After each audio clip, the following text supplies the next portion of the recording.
Зимний вечер опустился на Чикаго. В роскошном ресторане Silver Crown царила показная роскошь. Хрусталь, бриллианты, дорогие платья. За длинным столом собрались местные магнаты, банкиры, девелоперы, владельцы корпораций.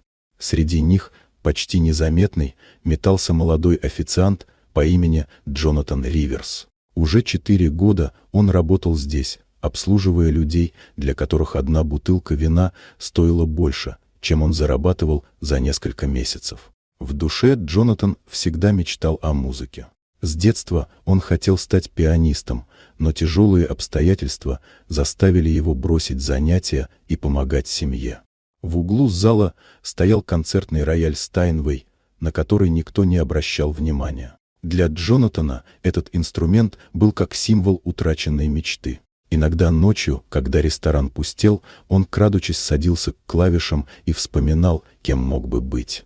Во время банкета случилась беда. Он споткнулся, и поднос с дорогим вином и бокалами разлетелся на мраморном полу. Зал замер, а затем разразился злым смехом. Богатые гости насмехались, сравнивая его с неуклюжим животным. Управляющий холодно объявил, что ущерб спишут с его зарплаты. Джонатан стоял посреди зала с горящим от унижения лицом. Но вдруг внутри него что-то переломилось. Он снял запачканный фартук и уверенно пошел к роялю. Гости сперва шептались с насмешкой, но смех стих, когда его пальцы коснулись клавиш. Музыка наполнила зал, глубокая, страстная, полная боли и надежды. Это была исповедь его души. Даже самые надменные слушатели не смогли остаться равнодушными, их холодные взгляды сменились растерянностью и молчанием.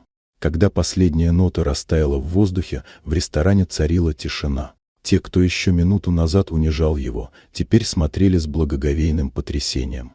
Джонатан спокойно вернулся к своему фартуку и тихо произнес: «Разрешите убрать осколки, господа».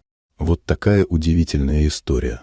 Дорогие друзья, если вам понравилось видео, поставьте лайк, а также подписывайтесь на канал, впереди еще много интересного.